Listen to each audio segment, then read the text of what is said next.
press start here. Perfect. And yeah, our slides showing, just confirming. Yep, Katie just started showing the slides. Perfect. All right, so as I said, today we're going to be talking about exercise as medicine for addiction recovery. I'm Aspen Streetman. We also have Katie here, and we'll start with a few really brief introductions of ourselves and of the talk. All right, so I'm Katie Heinrich. My pronouns are she, her. And what we're sharing today is from a paper that was recently published in Current Sports Medicine Reports. And I'd like to acknowledge, oh, there's both of our names on the slide. I'd like to acknowledge there are 4 co-authors on this. So Aspen and I are presenting today, but this was also done in partnership with Meg Patterson from Texas A&M, who has done some other research with Phoenix, and Beth Collinson, who's with us today. And all 4 of us worked together on this paper. It was actually invited. I'm a fellow in the American College of Sports Medicine, and they reached out and said, hey, could you write a paper on this topic? And I said, sure, this sounds great, but I'm going to pull some people in to help. And so jumping right into the paper itself, some research is done where you collect your own data and then you analyze it, whether it's qualitative data, so interviewing people, things like that. Some data you might collect in numbers, but this is different. This is a review of what have other people found? What have their research shown as far as exercise and its benefits for addiction recovery? And so after the when we send a follow-up email, we'll share the paper if you'd like to dig more into the research that we're summarizing here. One of the things we wanted to look at was not just at exercise and treatment settings, but also in daily life. And what does this look like in the real world? We could have focused on like physiological responses, but my expertise is in the behavioral side of things, as most of ours is. So that's what we focused on in this paper. If you're interested in other physiological responses, you'll have to look at other research. So part of the reason that the Phoenix was created, but this also fits with the background of the paper, is that it's not always easy to access treatment for substance use recovery. There are a lot of barriers. The top 5 in the literature are thinking you should be able to handle things on your own, not being ready for treatment, or not being ready to stop or decrease use, lack of knowledge as far as accessing treatment, and then perceived high treatment costs. And then there's also, as is pretty well documented in the literature, a lot of overlap between using substances and mental health needs. But one of the things that we emphasize and found in the research is that communities do play a really key role in the recovery process, and being able to engage in meaningful activities within those communities is really beneficial. And some of those activities that are extra beneficial are physical activity and exercise. Now, you might hear those terms used interchangeably quite a bit, but physical activity is the broader term. Exercise is actually a subset of physical activity. So physical activity includes things like going and walking your dog or doing chores around your house or exercise. But exercise specifically is structured, it's typically planned, and it's typically repeated and done for a specific outcome. Maybe that's to run a marathon or a 5K. Maybe that's to have enough energy to play with your grandkids and being able to get up and down off the floor, or maybe it's to lose weight. But that's kind of the difference. Exercise is a subset. We will include physical activity in what we talk about, but this paper focused more on the exercise in the context. What are some of the benefits of exercise? Well, there's mental aspects, right? You start to feel better, your mood improves, you actually think better. It helps reduce your stress as well as anxiety and depression. You can feel more empowered, with which Aspen will talk about quite a bit in a little bit. And it can improve your overall quality of life as well as help you connect socially with other people. And then some of the recovery specific outcomes that have been looked at, particularly in treatment studies, are leading to reduced use as well as reducing cravings. So I have a question for you on this next slide, and I'd love for you to put this into the chat. And this is about physical activity broadly, not just exercise. So what are your favorite ways to move, or it could be to exercise? So share with us in the chat what you like to do.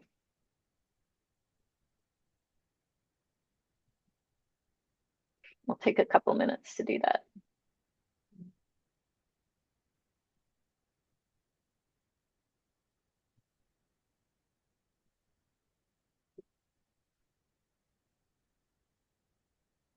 A lot of variety out there. We have people who like to run and go to the gym, walk their dogs, do yoga. I've seen a lot of hiking popping up as well.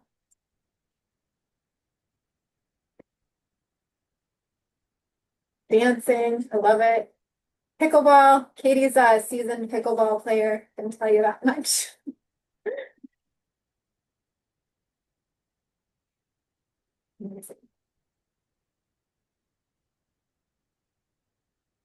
Great. Well, Aspen, I'll pass it to you and go ahead and move on to the next slide. But please, if you haven't had a chance to get your answer into the chat, feel free to do so. Perfect.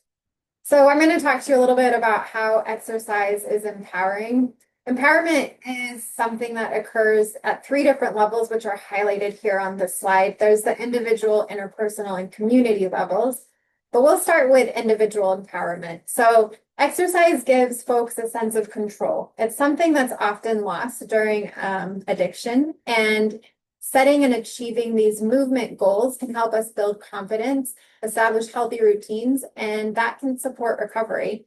It's really not just about physical strength, but also reclaiming your agency and reinforcing self-worth. Exercise also empowers at the interpersonal level, because doing group exercise can be one of the funnest things that you do. It's not just about your fitness, right? It's getting to spend time with people who support your exercise, your relationship. They give you a sense of accountability and belonging. At the same time, the community level of empowerment is something that the Phoenix embodies in a way.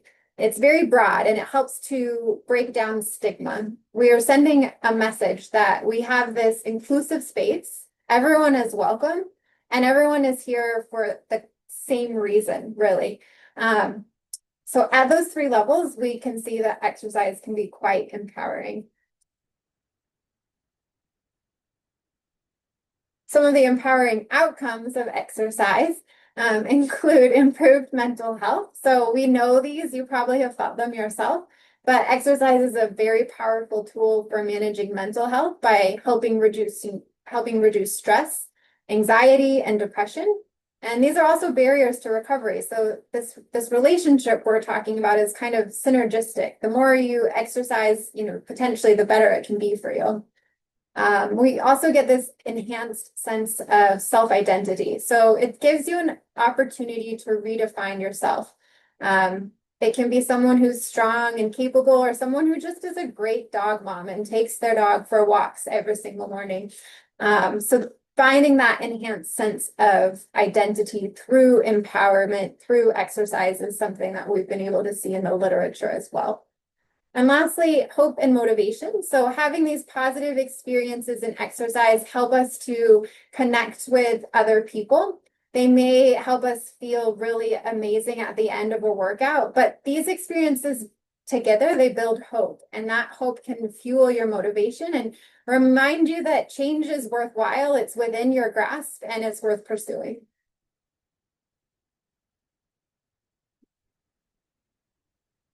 So we'll switch gears just a hair and talk about exercise in treatment settings. So exercise in treatment settings is kind of thinking more about really what it sounds like. You're in a program, you're doing exercise. It's often where someone is kind of watching you, making sure that you're doing like a prescribed program. It doesn't matter that you might have that structure, but it can be actually quite helpful. Regardless, exercise and treatment settings will support your whole health. Um, these programs, these programs can typically last between an hour to a little bit longer. They do a lot of walking. So what we found in treatment setting is that the exercise modality frequently was aerobic based and not strength based. So that gets your heart rate up. That's making you feel sweaty, things like this. Things that are good, but also there's some interesting literature that we found about how strength based exercise can be even more empowering in these treatment settings. We also learned that moving outside can feel better than moving inside. So some of the articles that we were able to synthesize in our review found that the sun, the vitamin D, the things you guys probably actually know yourself by having so many hikers in this call, being outside is helpful. Doing exercise outside hits a little bit different for some people than doing exercise inside. In the treatment settings, sometimes you don't have the flexibility to do what feels right for you, but it does kind of offer a gateway to say, this is a different way to approach exercise. That being said, we did find that some of the mind-body exercises were included in treatment settings. So these are things like yoga and Tai Chi. And the thinking is that those support both your emotional, your mental, your spiritual healing, and so can be quite beneficial. More than anything, doing what you enjoy, that's what matters the most. So there's no reason to set out on some exercise program that you don't enjoy. Maybe you don't, again, have that ability inside a treatment setting, but enjoyment came up over and over again as a very critical part of doing exercise for recovery.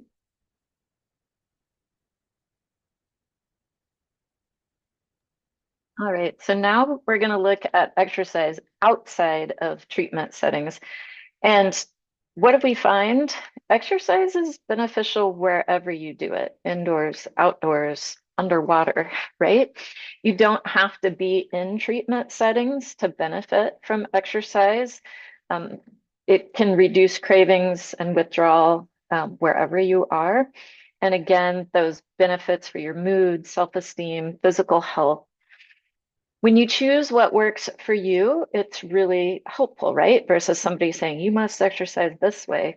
That enjoyment that Aspen was just talking about is really critical.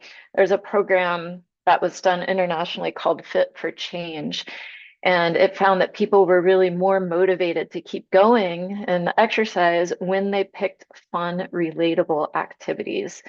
And previous research has shown that group classes really are beneficial because they help you connect with other people who maybe help motivate you or make you feel welcome or even help you feel accountable, and you can share your progress together.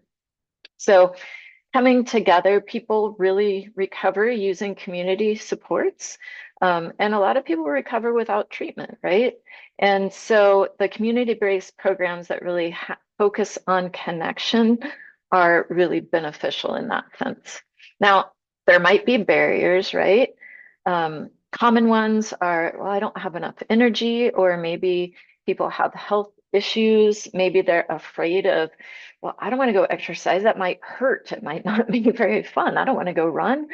Or experiencing stress about the process or even stigma.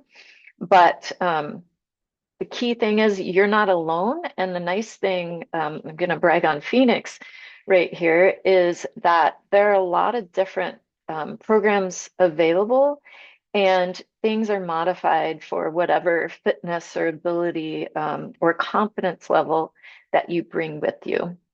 And then if you can make overall lifestyle changes, you begin to build your life around recovery. And if exercise is a piece of that, a lot of times when you start exercising, you start to feel a little better and you think, how can I fuel my body better? So maybe you make changes in nutrition, and maybe you think about prioritizing your sleep more. So moving your body, it's one way to help build that resilience, reduce the stress, and care for yourself. Exercise as medicine in practical settings was kind of one of the final sections that we highlighted in the paper. And we really saw in the literature that exercise can be really powerful to help people heal because it does help build both mental and physical strength, increases people's confidence and connection with other people, especially when done in supportive community or group exercise spaces.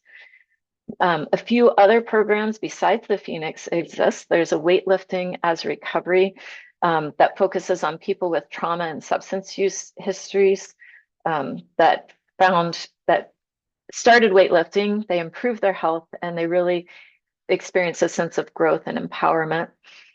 Fit to Recover is a program in Utah that offers fitness, nutrition, creative arts, and service, all centered in recovery. They serve about 700 or more people weekly in their space.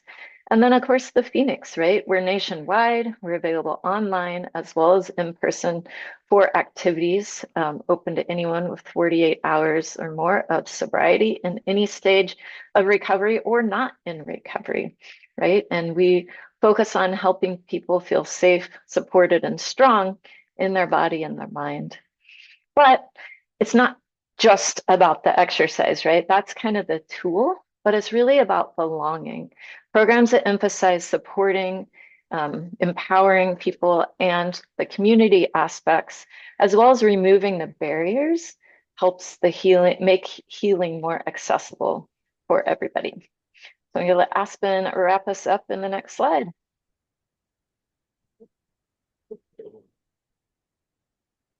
So we like to, at the end of any bit of work that we do, kind of ask ourselves, so what? Like, why is this important? And what we were able to find and also recommend in this paper is that exercise is a path to long-term recovery. It's more than just a short-term fix because exercise can support the whole journey. It's not like it just reduces cravings, but it helps you to build a life of health, of connection, of strength. And so it's really going to take you kind of down this road of long-term recovery. And so because of that, we need more recovery-centered spaces.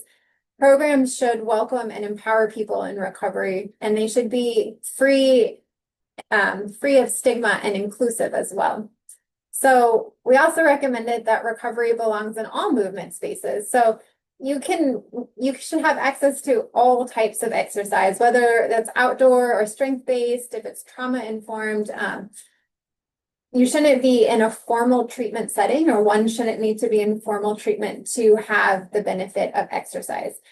So we were able to issue a call for change to train fitness professionals to work with people in recovery, to build supportive exercise environments that understand trauma, mental health, and stigma, and also to create toolkits and resources that make movement more accessible.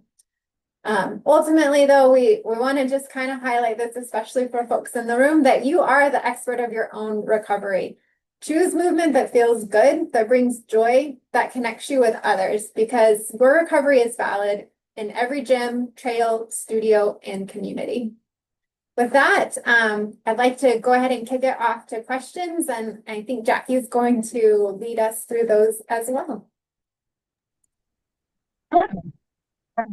Celia is Deputy Executive Director and Co-founder for the Phoenix New Form. It's fun to be able to do this Q&A session with folks who are actually working with the Phoenix. So thank you guys. That was a really great presentation. I'm sorry to interrupt you. I think there's some crackle or interference. So are other people getting that? Shoot. I Do you came want inside to- me as well. Jackie, Okay, do you I'm want going to to come in switch over here my and do it phone. through I'll be right back. my laptop? If you want to switch offices. I think I can switch onto my phone real quick. Be the fastest for me. I'm sorry to throw you off your That's good. flow.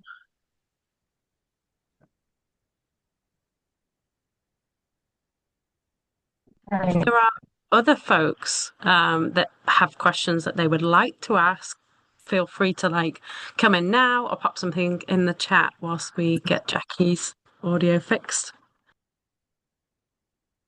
All right, can y'all hear me now? So Yeah, much better. way better. All right. So what I was saying is just I'm grateful to have such an amazing team of folks here at the Phoenix doing this work alongside us. And, every publication is really adding up to a library of information that just informs our work. And it's really exciting. I do want to make space for people who have questions. So if people do have questions, Beth, will you just ping me or step in because I can't really see the chat. But while we wait for people to put questions into the chat, I would love to talk a little bit about the implications of your findings for policy and practice. I love that you were really breaking it down for individuals and what is really relevant to our members. Curious, this paradigm change, moving from exercise is just something we do to it being medicine, is a pretty profound and strong statement. Do you anticipate or have you noticed any trends in kind of healthcare or policy that are aligning with that paradigm change? Or are you feeling like this is an opportunity to lead the charge in that area? Yeah, that's a great question, Jackie. There was a piece in the same journal about, I don't know, maybe 10 months before ours was published that really put out some similar, we actually cited it in our paper that put out some similar ideas, but going more into the treatment side of things. And I think that, the space that I'm working in, right, is the Phoenix. So I'm not in treatment settings, but I know that there's continuing to be additional recognition of the importance of exercise and being able to offer more group-based programs versus having an individual come in, do their time on the treadmill, and then, that's their treatment session for their exercise portion of their treatment for that day.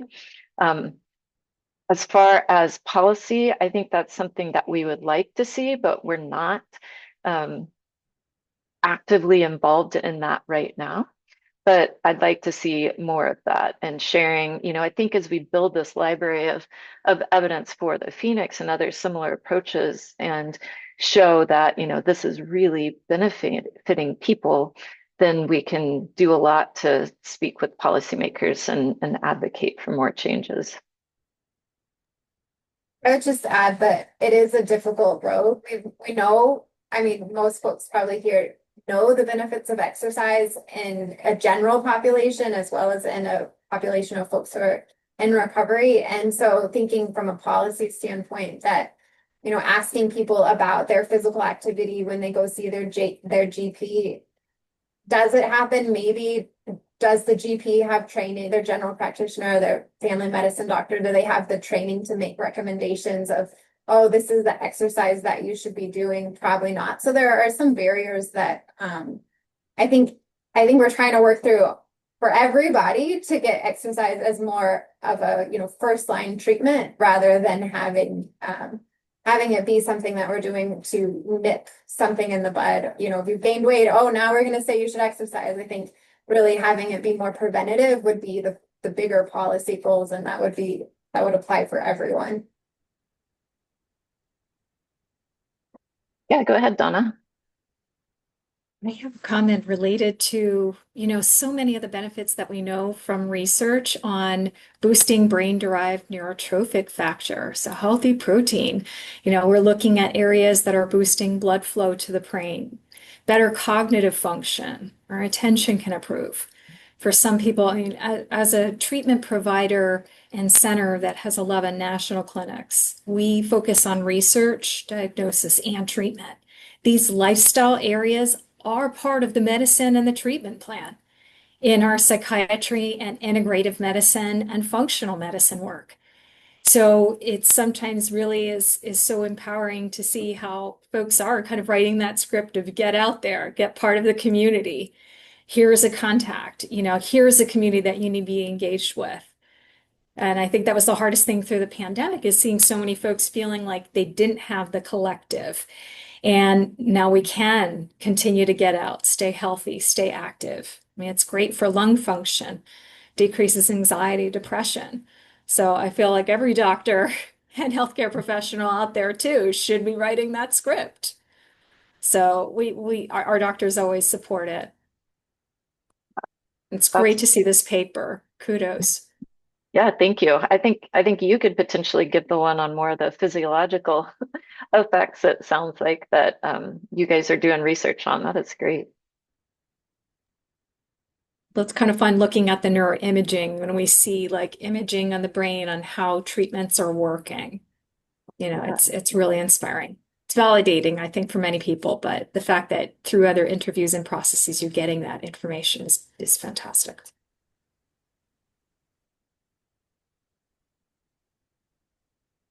Are there any other questions out there? Andy Short has just raised his hand, so we'll come to Andy next with a question, and then we've got one in the chat, which we will come to next. Awesome. So yeah, question for either research team or any practitioners in the room. Curious about like how this supports the case for exercise in treatment and in other more clinical settings. I think it's something that's very validating for us at Phoenix, but yeah, I'm just wondering like how this can be used and be helpful out in the big wide world.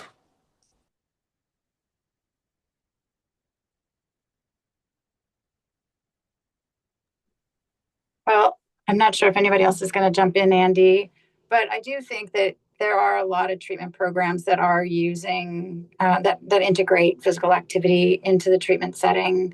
We see a lot of them doing yoga. Certainly, we've done partnerships where treatment centers come over to the gym. We even have a climbing wall embedded into a gym out in Colorado, and so I think there's certainly probably an increased awareness of the power of physical activity and exercise amongst addiction treatment. The question I would actually have is, do mental health providers see the same kind of uptick in integration of fitness and exercise in the work that they do? Anybody else want to? Dina, coming to you. I can see your hand raised. I just wanted to piggyback off of what Jackie said. We have so many mental health providers that recommend their clients to the Phoenix because of the way that fitness and mental health go together, like kind of like one hand washing the other. Yeah, I just wanted to mention that we have a big majority of the people that we get come from their mental health facilities. Well, and I don't want to put her on the spot, but I feel like I kind of have to. Anna, you are joining us from New Zealand, which is like makes my heart sing. I'm curious, what are the norms out there? Are treatment folks also recommending fitness and exercise there? No? No. So, kia ora, it's the morning here in Aotearoa. Sorry for hopping on a bit late. I have a charity called the Speed Freaks, and we support recovery from addiction and mental distress through running predominantly, but movement generally. But it's really hard to get into treatment providers. Once we're in and they see the benefits, it's great. But we use your portal of research to show that exercise needs to be a core component within a treatment provider. But it's down to us coming in externally. And then we, thank you, Dina, and then we build on that. And then our Speed Freaks community generally stays with us on discharge. But also, one of the biggest hurdles as well has been, we've got some programs here like Couch to 5K, like Park Run, we've got the green prescription, and they're given out all the time by the medics. But no, it's the conversion rate of giving something out and actually attending is really low.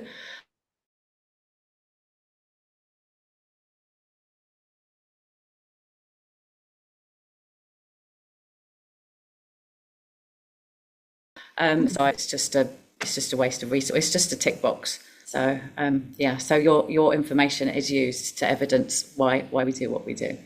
Thanks for having Being me. here, I know it's an early Thanks, morning for Jackie. you. Thanks so much. I'm curious, Katie or Aspen, or I know we're coming to a close, but is there anything kind of that you would love to share with staff as far as recommendations around, things that they should be thinking about that will help members really understand the benefit of exercise and fitness?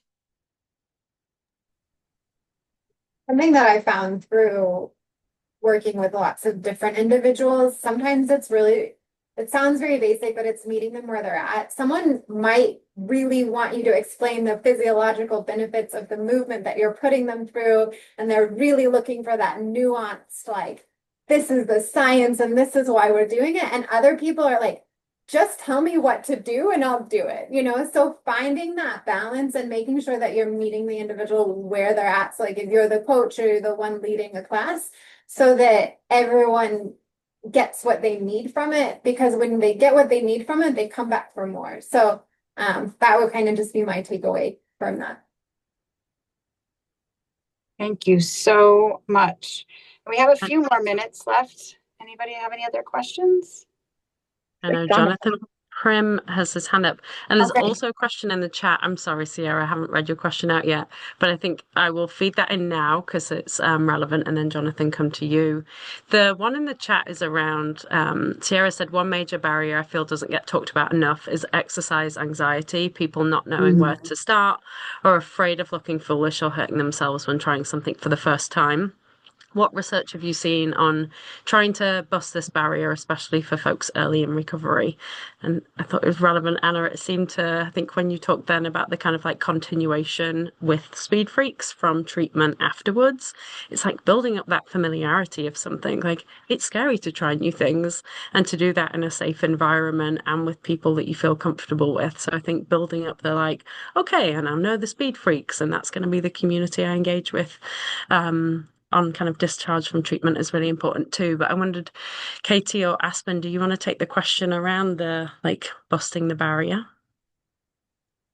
Yeah, I think one of the neat things that's Phoenix specific is if you don't want to try rock climbing, you can come and do a walk, right? Or you can do a hike. There's a variety of activities that are accessible to you that are free.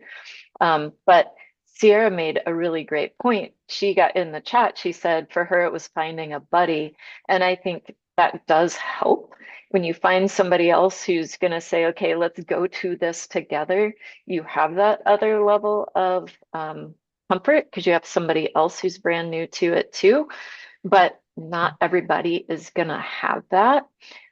So I do think being able to offer a variety of activities, and also people who are involved in those reaching out to their contacts that they meet, who they know are new to recovery, and just offering that invitation can be really powerful. Thank you, Katie. And Jonathan, I'll come to you now. I'm sorry. I've nearly That's brought you in okay. and then I diverted and I was like, oh, I need to go You back to know, Jonathan. honestly, you probably should have gone to everyone else other than Oh, myself. Hi, friends. My name's Jonathan. My pronouns are he, him. I am lucky enough to be on staff at the Phoenix. I'm a senior volunteer manager based in San Diego.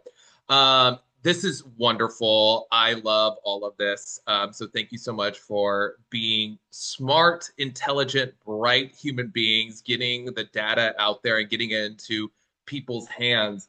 I've had the pleasure of presenting, and thanks, shout out to Katie for also helping me with this presentation to the University of California, San Diego, to some medical students about recovery, movement, what substance use disorder looks like. And it's interesting, and I'm sure that you face the same uphill battles with the institution of hospitals here in the United States, where they still use stigma fueled language like substance abuse and things of that sort. And then they look at substance use disorder as like a one fits all type of program. And one of the things that I realized while presenting to these like med students and residents are they only have resources for people in crisis. And they really talk about substance use disorder as a this specific group as a spectrum of like not everyone is worst case scenario. Some people are starting out. So I think it's really great for having these types of data points so that they are able to use it as a resource to their own clients. But I'm wondering how we can get more of these types of papers into the hands of people who are dealing with it on the front lines so they can get like, oh, here, you don't necessarily might not need an in treatment program, but this might be something you could do where it is a low barrier entry. And I know it's Beth, take down the institution of hospitals in the United States, solve all those problems. If anybody can do it, Beth can. Beth, do we have any more questions out there? I just want to respond to what Jonathan said real quick and say, thank you for doing that presentation because it got you in front of an audience that I think is really critical. I know when I was in graduate school, a lot of my friends were in medical school and they were coming to me for exercise, nutrition advice because they weren't learning that. And I think that while the education has improved somewhat in medical schools, it's just not where it should be. And I think that there's a lot of opportunities to the more that we can get in front of the audiences, particularly the people who are deciding the curriculum, like that could be another policy area to kind of start some grassroots. If you can educate people about it as they're learning, then they feel more capable linking to resources and recommending them and actually connecting people to them once they're out and practicing.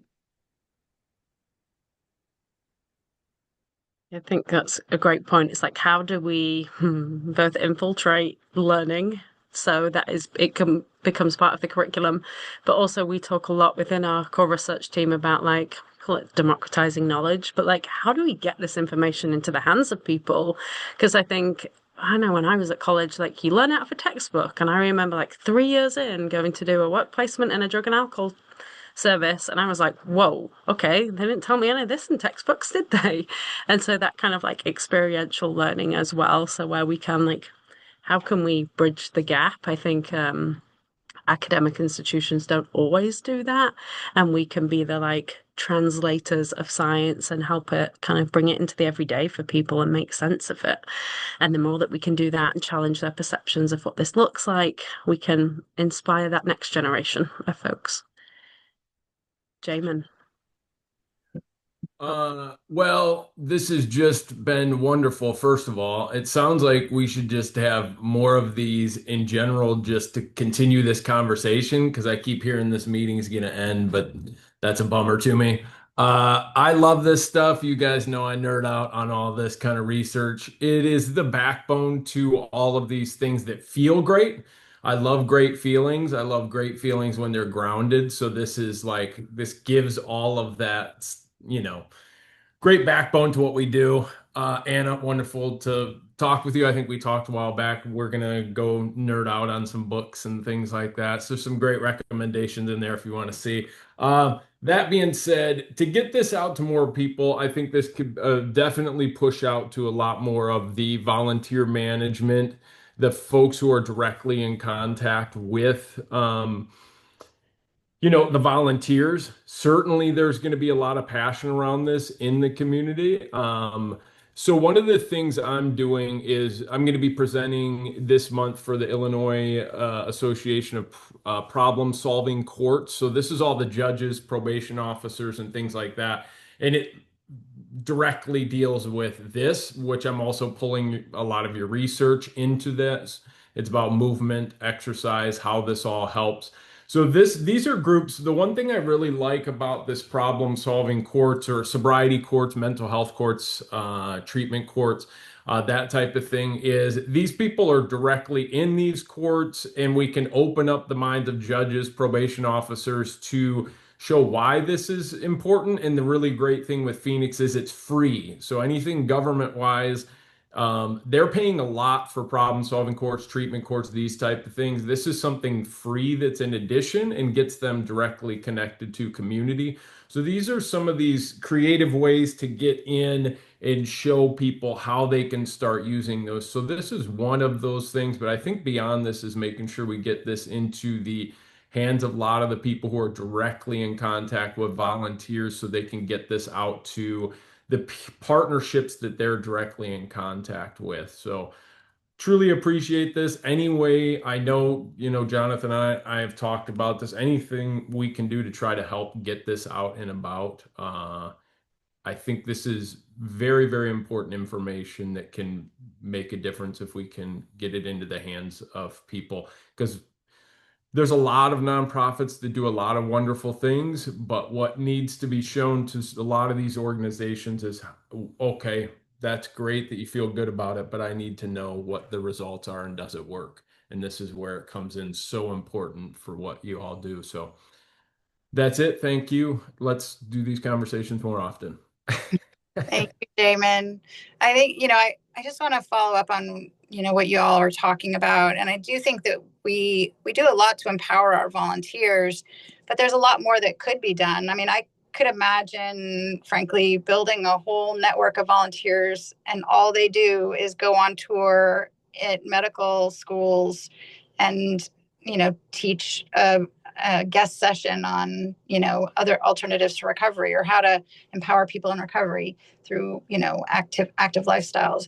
So, there's a lot we can do when we put our minds to it. And we also have a lot of doctors who've been in and around our work over the years who I think would love to be a part of those sorts of kind of coalitions. And I think the one thing that has really kind of solidified in my mind, watching us kind of go through major growth spurt in the last few years is that we really can't do it by ourselves. And so we really have to figure out how we can empower others to come alongside and be the voice in rooms that we can't be in. Because, Jamin, I think it's great, that you're doing this and, and that, we're doing presentations in San Diego and those are huge. And so how do we create an army of y'all who are going out and doing that work? So anyway, I really appreciate you. I agree. I want to have these conversations every day. Poor Beth has to hear about this stuff every day. Well, I can't say poor Beth because we're pretty much egging each other on all the time with new research to talk about, and with Katie, of course, and Sierra as well. But I'm really grateful to have you all here to be a part of this. Tell your friends.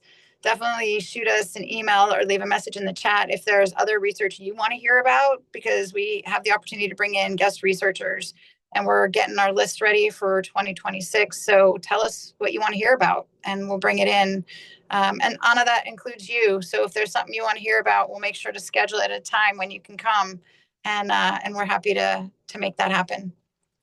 I want to thank you all for being here. Thanks, Katie. Thanks, Sierra. Thanks, Jackie. Thanks, Beth. Thanks, everybody. Have a good one. Thanks, team. Love Thank this. you. Thanks, Have y'all. a great day, everyone. Super fun.